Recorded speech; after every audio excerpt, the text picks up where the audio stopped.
and thank you for having me. So, as Bill mentioned today, I'm going to chat about androgen deprivation therapy, and he informed me that majority of you were diagnosed with prostate cancer and might be already familiar with androgen deprivation therapy, or ADT in short. And androgen deprivation therapy does have a number of side effects. And today we're specifically going to chat about how we can be proactively managing those side effects, the one that you might be feeling and experiencing, and the ones which sometimes are noticed till it's too late.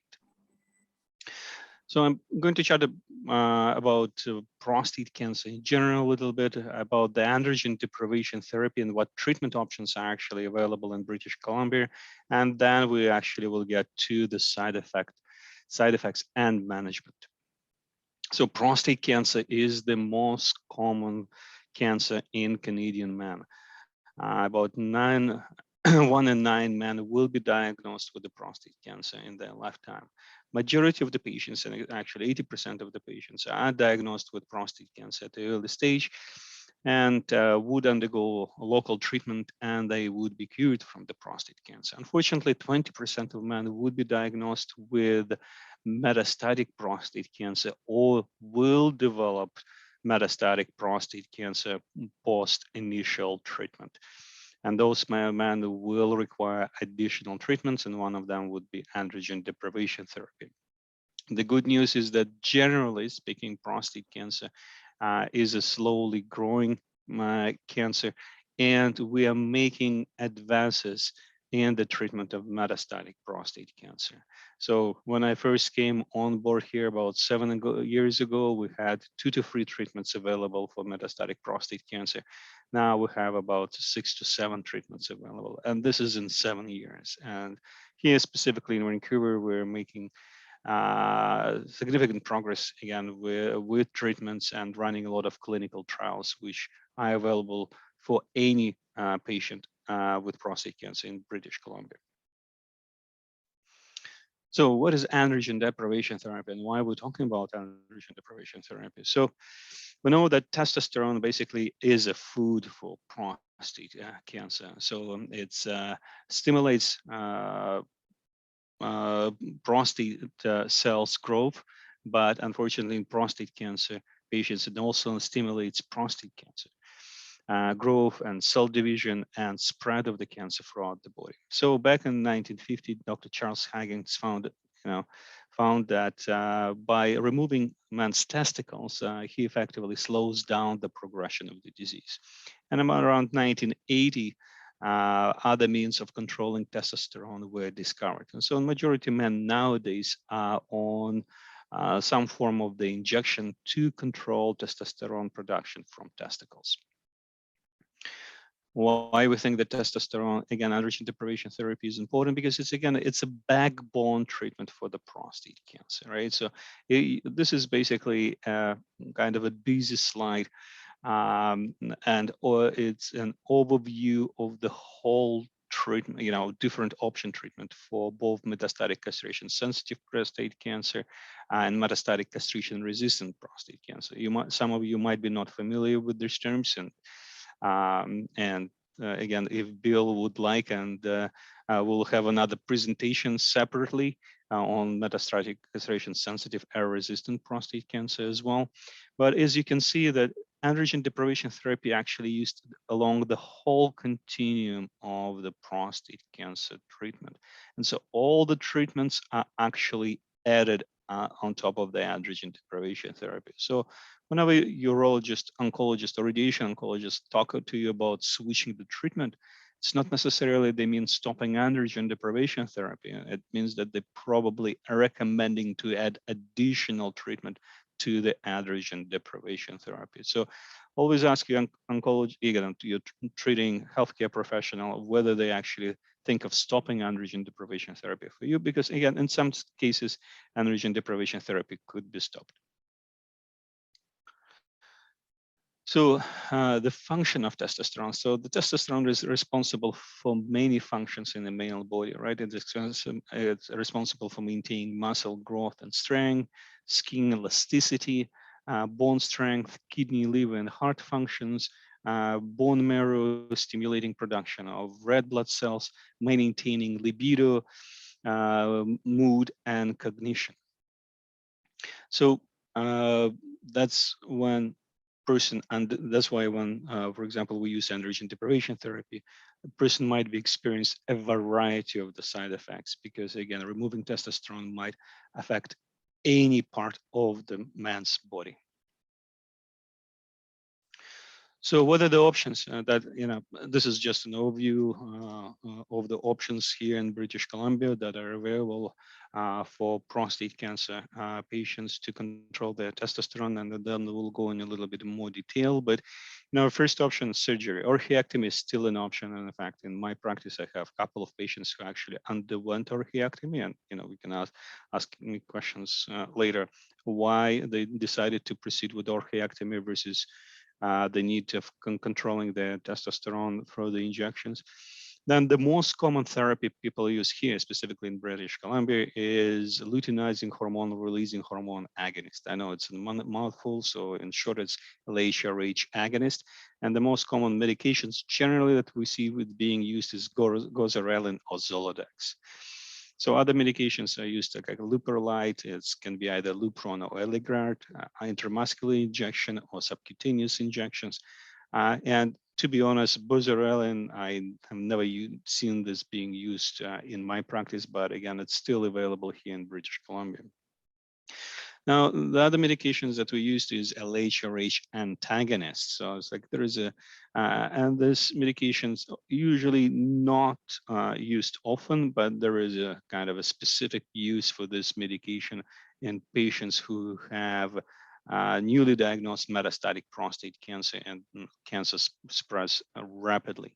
And then you might be familiar with medications such as bicalutamide or Casodex or nalutamide. Those is non-steroidal anti-androgens, and usually they're used in conjunction with androgen deprivation therapy, and specifically to prevent the flare from a lutein LHRH agonist. And we'll talk about what this flare is and why it is important to prevent it. So we thought it's important to chat about the actual orchiectomy because sometimes the patients look and orchiectomy is complete removal of scrotum, but this is not the case. In fact, the incision made in scrotum and testis are removed. And there is actually a opportunity for patients to have prosthesis if they so desire, right? So again, I hear commonly from patients is that if they are on a course of androgen deprivation therapy for more than a year, the testicles shrink significantly and sometimes they can't even feel them, right? So, and again, the prosthesis in those cases is not recommended. But again, if for some reason, for aesthetic reasons or cosmetic reasons, the person would like to have prosthesis post orchiectomy, it is possible. And again, scrotum remains intact. So in terms of the injections, the way they work, they actually work not directly on the testicles, but they work directly on the brain, specifically pituitary gland. So one of the hormones actually upregulates pituitary gland, and then pituitary gland gets tired, and that stops sending the signals to the testicles. And this is agonist specifically, and then antagonist is directly blocks receptors on the pituitary glands, thereby preventing the signal to the testicles right away. And then non-steroidal anti-androgens, they bind to the androgen receptor directly. So this is kind of overview and side-by-side comparisons on pros and cons of various methods of controlling testosterone. So again, procedures like orchiectomy, agonist, and antagonist. So the idea is that we would like to achieve castrate levels of testosterone, right? And in the most recent literature, the castrate level of testosterone, which recommended castrate level of testosterone is below 0.7 nanogram per milliliter.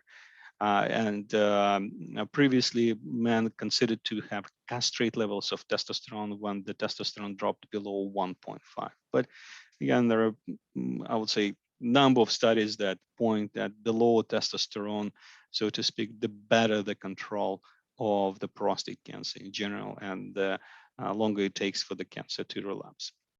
So we're able to achieve castrate levels of testosterone with orchiectomy, again, surgical procedure, and antagonist within 3 to 4 days.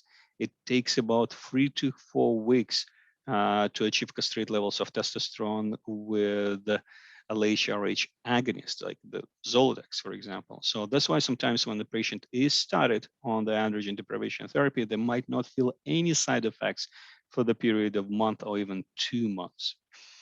Testosterone flare, right? So there is no testosterone flare with either surgical procedure or an antagonist. And what testosterone flare is, as I mentioned, the agonist actually works on the pituitary glands and it's overstimulates it first. So in fact, the person who takes agonist has a burst of testosterone produced by the testicles initially. And so in the patient who have advanced metastatic cancer, potentially it could result in progression of the cancer rapidly as well. And that's why there is a recommendation to use this non-steroidal anti-androgens like bicalutamide in conjunction with agonist for about a month, right? So, and then the recommendation, again, depending, some patients might be recommended to take it continuously. Some patients could be recommended to stop this treatment. Again, this will be based on the level of kind of the either of high metastatic load or low metastatic load. And so your healthcare professional will decide whether they will recommend to continue or discontinue non-steroidal anti-androgen or recommend additional medications. Now, local reactions again, so there might be some pain and discomfort post orchiectomy. Majority of people tolerate it quite well. Then again, there is very little reaction from agonist. Again, patients sometimes do complain about having big bruises on the abdomen. This is usually as a result of the some punctured vessel during the injection, but generally it heals relatively fast. And so the antagonist, again, some of my patients actually prefer to stay on antagonist. And with time, people might develop kind of big, painful lumps post-injection. So, and they could be quite unpleasant. So in terms of administration, again, orchiectomy is done once. Zoladex, there is a different frequency of administration depending which medication you will be receiving. So it can vary from 3 to 6 months. Generally, again, here in BC, we usually use medications every 3 to 4 months. I know that Bank East, they will more more healthcare professionals will use 6 months frequency medication. So in terms of antagonist, it has to be given monthly. So, and this is another downside of giving antagonist, that the person have to have an injection every single month. In terms of cardiovascular complications, again, there is a lot of research done right now, mostly by pharmaceutical companies, that show that one potentially one medication is better than another in terms of the cardiovascular risks. But all of this boils down to basically is that, again, thinking about that the average age of the man who is diagnosed with prostate cancer is around 70 to 75. And a lot of men at this age will have some cardiovascular conditions, issues, or disease or previous MI. So the idea is that person who is put on the androgen deprivation therapy should be managed within multidisciplinary team. And ideally, the cardiologist should be involved as well. Psychological preference, again, majority of patients do prefer medical form of controlling testosterone versus orchiectomy. And again, a cost is mute within our system, but again, surgical procedure cost about $500 to $1,000 versus, again, this numbers in thousands, and especially, again, that patients continue to live longer. So androgen deprivation therapy can cause a number of side effects, which might include weight gain, loss of muscle mass, gynecomastia, testicular atrophy, loss of body hair, hot flashes, fatigue. And most men who are treated with with androgen deprivation therapy might have already undergone initial treatment for their prostate cancer, and so once they put on the on the androgen deprivation therapy, the side effects that they had from the primary therapy actually could be exacerbated as well. So in regards to the side effects, what physicians commonly tell you is that you would lose libido, your sex drive, you will have issues with erectile function, and you will experience hot flashes.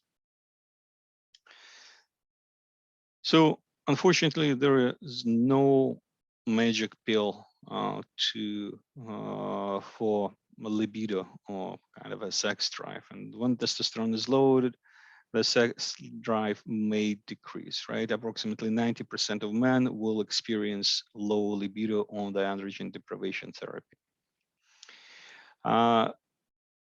It is age related, right? So testosterone naturally decreases with age. If the person, for example, already has low levels of testosterone, they might not notice as much the change in the libido. But at the same time, whenever the person is put on the androgen, on the intermittent androgen deprivation therapy, the person might, if the person is younger, they might recover their libido faster than, for example, the patient who is older. So again, one of the best kind of interventions how you could manage any side effects from the androgen deprivation therapy would be exercise, right? And I will be kind of sounding like a broken record because I will be recommending exercise for every side effect that you potentially might experience, right? And also, again, focus on intimacy, mindfulness, sensate focus, and simmering. Sensate focus and simmering are two form of exercises which can stimulate intimacy, increase libido, and not necessarily involve penetrating intercourse, which majority men are kind of think about sex as a penetrative intercourse. So this is more focused on experiencing partner's body, right? And again, whenever I presented within prostate cancer support care program, and you are all welcome to participate in this program, which is located right now in Vancouver.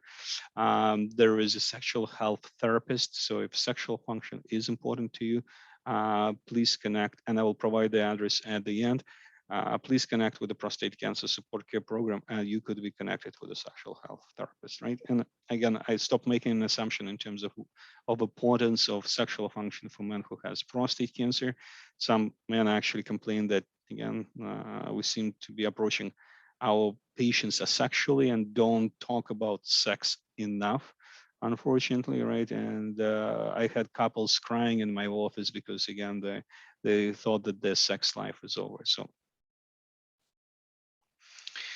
in terms of erectile dysfunction, again, there are a number of treatment options that are available to improve erectile function. Unfortunately, about 73 to 95% of men will experience a degree of erectile dysfunction. There are oral medications which could be useful, such as Viagra or Cialis, vacuum pump erection devices, again, but the erection might not be similar as to the erection you're used to. And penile injections. And again, when we talk about the vacuum pump and penile injection, I think that the person should have really an education with a sexual health therapist because before they utilize those form of treatments, because again, it takes some time to get used to using vacuum pump erection devices or even penile injections, which is actually taught by the sexual health therapist. And the idea as well is that uh, again, as men, we think that orgasm is only possible when we achieve erection, but in fact, orgasm is possible without achieving the actual erection. Now, the hot flashes. So that seems to be kind of a trivial side effects. Why if I'm sweating just a little bit, right? So, but I had I would say, a number of patients who stopped therapy, kind of life-saving therapy, because they experienced significant hot flashes. So hot flashes usually would start within the 2 months of starting androgen deprivation therapy. And when we go to family physician's office, the family physicians tell us to eat right, exercise, and you will feel better. And so we think that how can those things actually make us feel better? But reality of it is that the recommendations in regards to excessive hot flashes do work, and specifically in relations to avoidance of alcohol, spicy food, caffeine. I had an experience when my patient came in and he said, I had the worst hot flash ever in my entire life. And I almost fell down. That's how intense it was for me. So, and I asked him, what did you do? Prior to that, I said, I had the spiciest meal in my entire life, right? So I said that's your trigger, right? So again, I'm not telling patients to completely avoid alcohol, completely avoid spicy food. I just try to find your trigger and decide what triggers your hot flashes. And if it interferes with your quality of life, at least try to reduce it a little bit, right? So in terms of heat, stay cool, still hydrated. Again, stress, especially again, some of my patients actually do work, and they say particularly if there is a really kind of intense meeting and discussion, they feel that the hot flashes are actually brought on. So what can help with hot flashes? So wear wicking material, sleep with layers, because again, majority of the hot flashes actually occur at nighttime. Massage and acupuncture, and in fact, again, some of the trials, again, granted they were small trials which were done comparing to when they compare acupuncture to the medications we use to kind of improve hot flashes. Acupuncture actually showed to be superior in some cases. Even placebo acupuncture showed to be even superior than to the medication. So there are available literature or again specific studies on the internet. So if you have an acupuncturist, you can chat with the acupuncturist, direct them to this papers, and because they use specific points to help to improve hot flashes. So again, follow the regular exercise routine, and relaxation and cognitive behavioral therapy also seems to be helpful.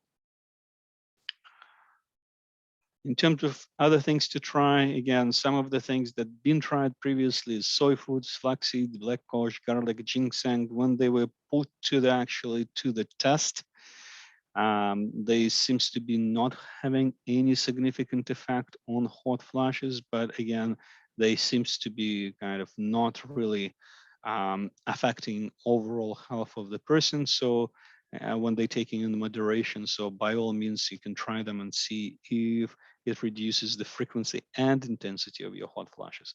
The one thing I recommend to avoid specifically is vitamin and selenium, because there was a large study in the United States, about 3,000 patients who received high doses of both vitamin E and selenium, and patients who didn't have prostate cancer developed prostate cancer, and patients who had prostate cancer developed more aggressive prostate cancer. So the study actually was stopped early. So the concentration of vitamin E and selenium in multivitamins are totally okay. So this is specifically where high doses of vitamin E and selenium that were used in those studies. So the medications that we do commonly use would be gabapentin and venlafaxine. So, and I prefer to use venlafaxine and Effexor. This is usually used once a day. It is a long-acting medication. It used to be used for depression before better agents were developed. We use it in much low doses to treat hot flashes than for depression, between 37.5 to 75 milligrams. But again, since androgen deprivation therapy does affect mood and has potential to increase chances of depression, a number of patients were telling me that their mood also significantly improve on effects. So it's kind of medications which help with two side effects. So that's why. And again, the side effects It does cause some side effects, such as a little bit of a drowsiness and dry mouth. So again, for some patients, it might not work. And again, some patients, again, majority of patients don't like any additional pharmacological therapy. So some of them actually use this medication only during the hotter months, so during the summer, not necessarily during the winter months. Okay, so what they usually see: weight gain, gynecomastia, increase in breast tissue, loss of muscle mass, shrinkage of penis and testicles, and hair changes. So about 40% of men come to our practice already with excessive weight. Unfortunately, it's not uncommon to see a gain of about 10 kilograms in the first year of androgen deprivation therapy. Again, it doesn't happen with everyone. Some patients basically tell me that you told me that I'm going to start losing weight, within gaining weight within 3 months, but actually losing weight. And the reason is because they actually lose muscle mass first, right? So they kind of, when they find out that they have cancer, they start eating better, right? Less junk food. So they're actually losing weight now, but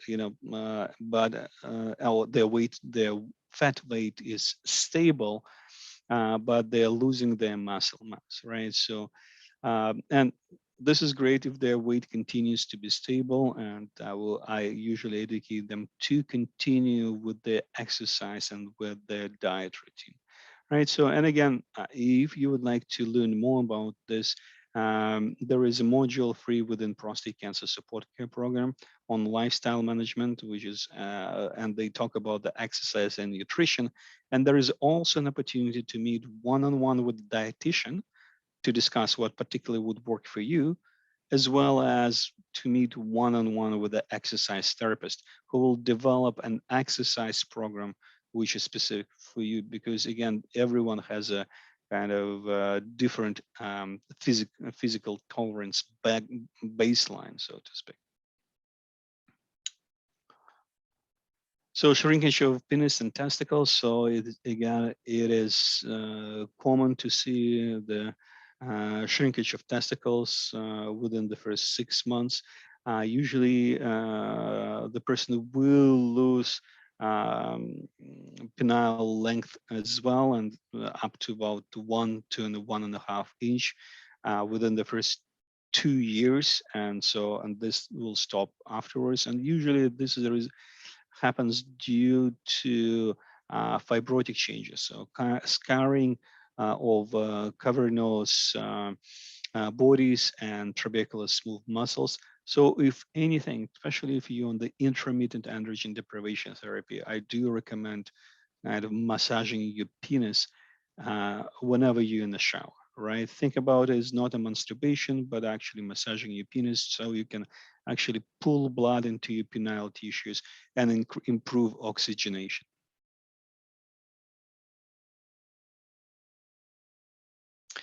Hair changes, again, for someone, it seems to be very trivial and welcome side effect because they don't have to shave as often, right? But some people are really questioning why they are losing their hair. So the good thing, the hair on the head specifically is not really affected. You might find that your beard now is softer and is not as thick. So majority of the hair loss is actually going to be on your body, on your armpits, your legs, your abdomen, your back. So, and the hair will grow back once the androgen deprivation therapy is stopped. So this is one of the kind of reversible side effects of the androgen deprivation therapy. Okay. So what you don't see. So a person who's on androgen deprivation therapy will start losing bone density. They have a potential to develop diabetes or cardiovascular disease, as well as possibility of metabolic syndrome. So bone density is being lost about 5 times faster in men who are on androgen deprivation therapy. And again, loss of muscle mass is contributing to the bone density. Again, loss of bone density is not an issue in itself, but it has a potential to increase the risk of fracture for a person, right? So, and once again the person fractures their bone, there is a potential for, there is a need for potentially need for surgery, and then impact on the quality of life, among all the other things. So all patients who are on androgen deprivation therapy should be on vitamin D, right? So, and I generally recommend 1,000 to 2,000 international units of vitamin D. Now, in regards to calcium, generally, daily intake of calcium should be between, for prostate cancer patient who is between 70 and 75, should be between about 1,200 milligrams to about 1,500 milligrams. This is a daily intake, right? Not in pill form. So, and if you like your dairy, you like your cheese, so you might not necessarily need any additional calcium, but as a general rule, I would recommend at least 500 milligrams of calcium daily for the patient, right?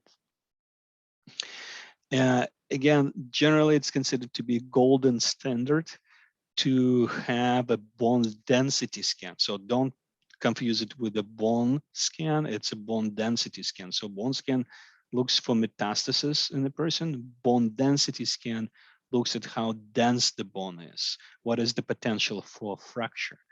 So, and generally there is a recommendation, again, to scan every single person who is starting on androgen deprivation therapy to have, with a bone density scan. So, and if the risk of fracture greater than 20% within the first 10 years, no, sorry, within 10 years, then there is a consideration for additional agents, the agents which stimulate bone density. And one of the kind of most effective agents would be denosumab or Prolia.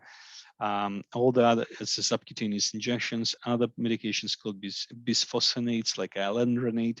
It has to be taken once a week, relatively hard in the stomach, can cause nausea, and you can have grapefruit juice. And other medications can be given yearly, like zoledronic acid, but it will require IV infusion, which is not covered by BC government either. So all in all, again, I think what the point of this is that there is a recommendation to have a bone density scan, and it was recommended by Canadian Urologic Association, and additional medications as needed and possible referral to the endocrinologist for further consultation. So, and this is basically an illustration. So on the right, you can see the bone density scan, right? So it's like, that's how they measure bone density.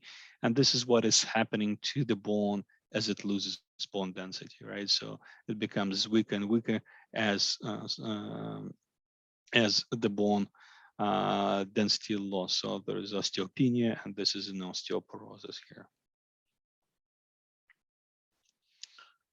Now, in terms of the diabetes and cardiovascular disease, now there was a again huge retrospective study in men in the United States where patients on androgen deprivation therapy were compared to the patients on non-androgen deprivation therapy, and it was found that the person has about 2% risk in increasing in cardiovascular events within the year.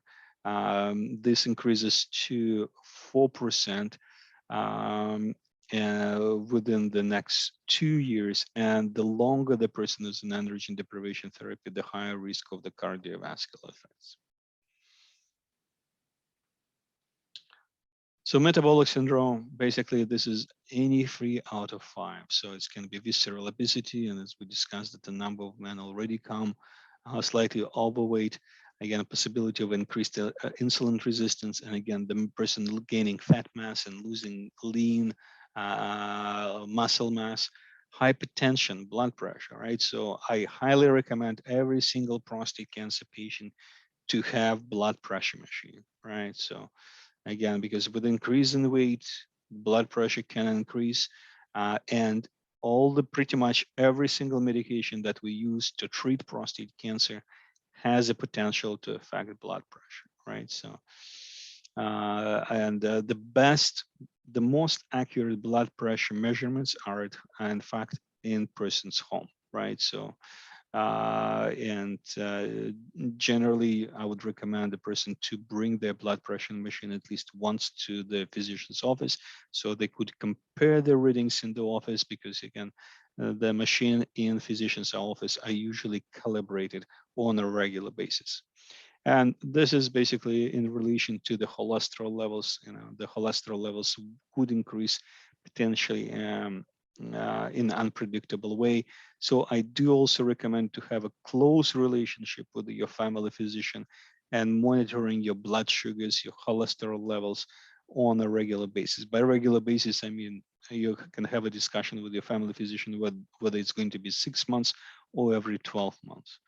Another common questions in regards to the hemoglobin specifically, right? And it actually comes from the family physicians, is like they see that hemoglobin drops, right? And it usually will drop to about between 115 to 125 level, which is still considered to be normal for females. And this is a result because again, we're losing the testosterone and estrogen, right? Because we still produce estrogen, and both of those hormones stimulate bone marrow production, right? So stimulate bone marrow to produce red blood cells. So it was quite common. Again, it is expected to happen. So it happens in about 90% of men. And it's not because of the bleeding, the person experienced bleeding. And usually it stabilizes at the level, as I said, between 125 and 125. So this is kind of a short mnemonic to remember side effects of androgen deprivation therapy, which is related to the cardiovascular issues. So A is be aware about the potential side symptoms of heart attack. Aspirin, again, have a chat with your family physician in regards to the aspirin. It has a bad rep lately. It has, in person who never had any heart condition, it's more harmful than beneficial, even your baby aspirin, because potentially it could set you on the course of having a stomach bleed.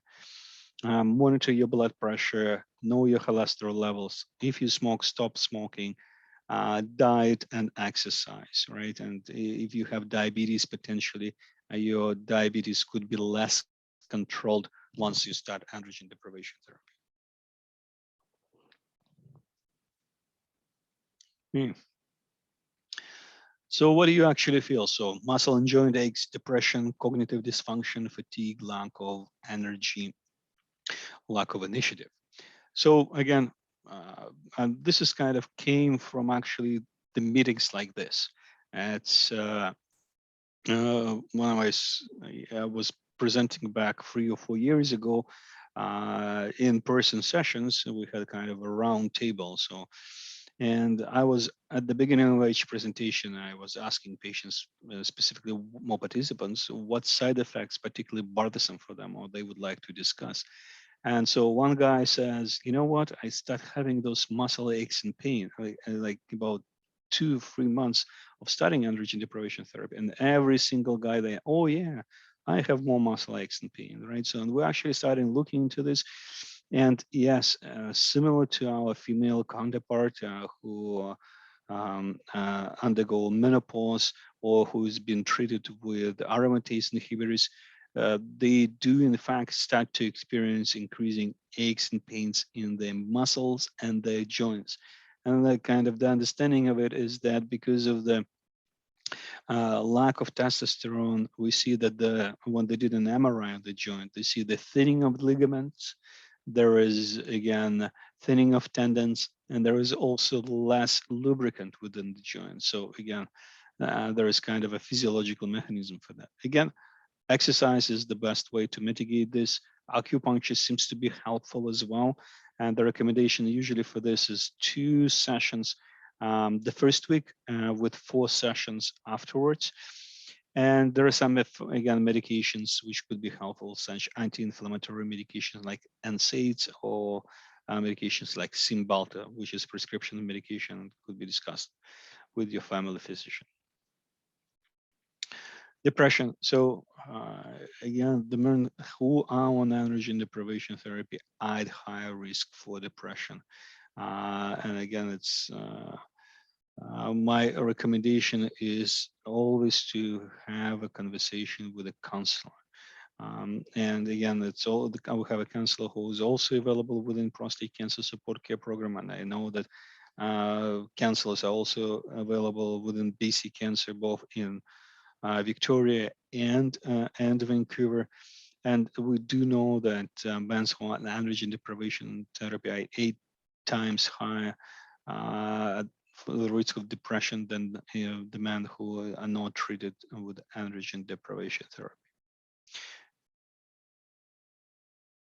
Cognitive function.